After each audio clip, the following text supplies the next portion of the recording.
Have you ever wrapped a container with inkwell or gesture detector but nothing happens? Or you try to detect swipe but Flutter ignores it? Or you long press on a widget but tap functionality also get fire? To solve all these issues, we have gesture detector in Flutter. Today, we will master every major gesture in Flutter. First thing first, gesture detector does not draw anything on the screen. It does not care about colors, shapes, or layouts. Its only job is to listen to raw user interactions. When someone taps on the screen, gesture detector can catch that. When they double tap, it knows. When they press and hold, it listens to that long press. It can track horizontal and vertical drags. It can follow free movement in any direction using pen gestures, and it can even understand scale gestures like pinch to zoom. On top of that, it does not just know that a gesture happened, it understands how fast it happened and in which direction. That's why gesture detector is the foundation for building truly custom and interactive UIs in Flutter. So let's start with small things. First add a center widget, and then for child here add a container widget which will have height and width of 100, and for color here add the blue color. Okay. Now we want to add the gesture detector on this container. Okay. So wrap this container widget inside gesture detector and then here add the on tap part. Now for on tap here simply add a print statement in which we will simply say container tabbed. Okay. Now if you save the code and run the application, then here you can see our container is added, and when I'm tapping onto this container, then in this run section we are seeing that container tabbed print statement. So this is the simplest gesture detector thing. But now what most developer do, they wrap the container inside a gesture detector, but they don't add height and width, right? So here if I remove the height and width, then you can see our container is not there, and because of this we cannot add the gesture detector. Okay, so always do remember one thing, that you cannot add gesture detector on empty place. It need to have a widget which have some size. Okay. Now let's see how we can add the double tap functionality. So inside this gesture detector, we have this on double tap property. Okay. So when you add on double tap, then here the same like on tap, we need to add a function here. So here add that, and then here add a print statement in which we will simply say double tap. Hmm. Now if you save the code and run the application, then you can see when I'm double tapping onto this container, then here on the run section, we are getting that double tap happened. Okay. So our single tap is done, our double tap is done. Now let's see the most confusing part of this gesture detector. So the issue is that when you add the on long press functionality on this gesture detector, right? Then sometime what happens, when you long press onto this widget, then with the long press, the on tap functionality will also get fired. But this issue is resolved in the newer Flutter version, but maybe some of you are using older Flutter version, right? So in that case, to fix this issue, what you can do, first add the on long press property, and then here add the print statement, and then here simply mention long press.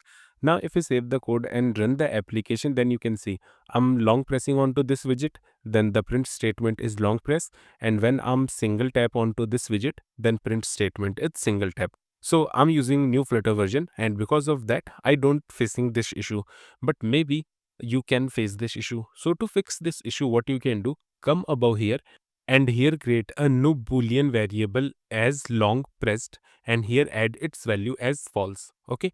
Now come inside this on tap functionality and here add a condition that if long pressed value is true, right? In that case, simply return from here, because if you are long pressing on the widget, then we don't want to fire on tap functionality, right? So this is why here we have added this condition. Then here add one more property as on long press start.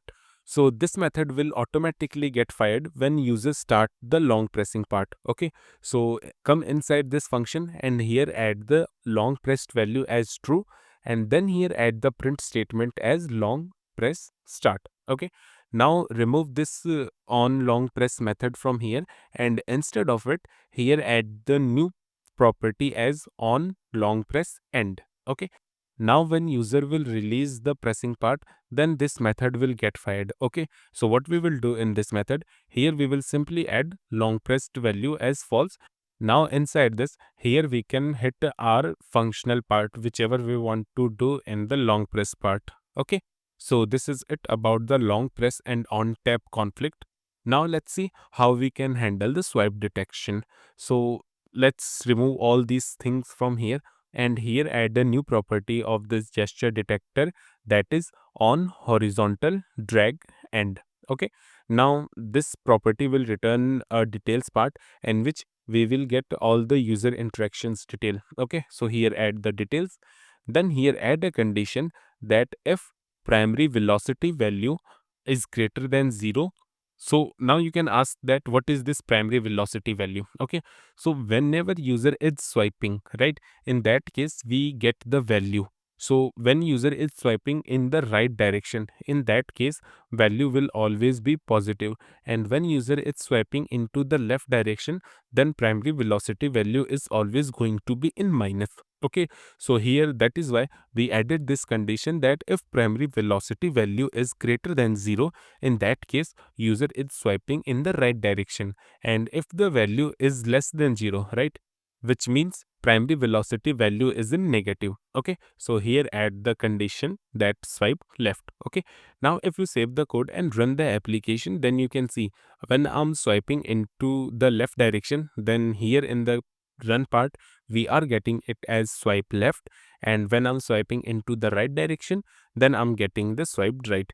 The same way we added the horizontal drag end, the same way we can add the vertical drag end. Okay, so here you can again add a method that on vertical drag end, and the same way here we will get the details. So here the primary velocity value will be in negative when we are swiping up, and primary velocity value will be in positive when we are swiping down. So do remember this thing. Okay, now if you save the code and run the application, then you can see when I'm swiping up, the print statement swiped up, and when I'm swiping down, the print statement is swiped down. Okay, so these are the thing about the vertical swipe and horizontal swipe.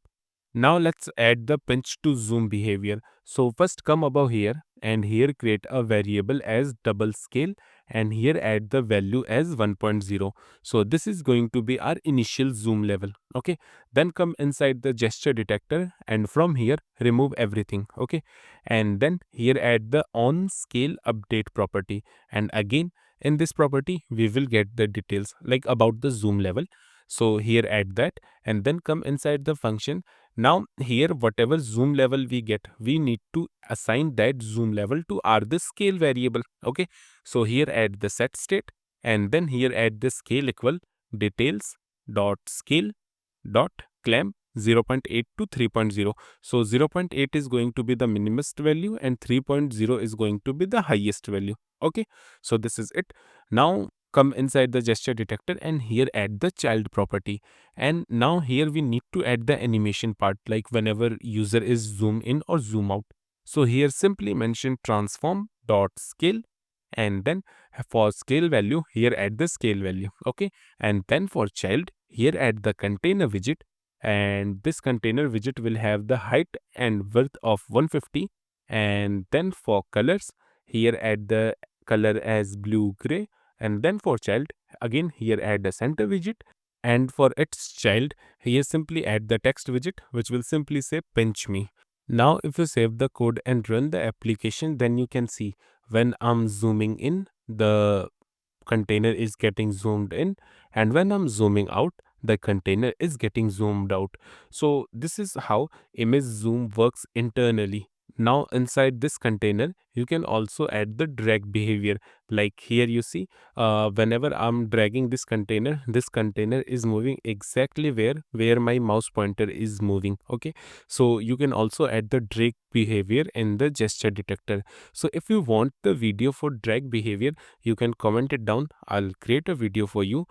And this is it about this video. So today if you learned something new, then please hit the like button and subscribe to Widget Wisdom, and do let me know about your thoughts about this video, like what we can improve, right? So I'll see you in the next one. And in the next video, we will add the drop down button in our Flutter app.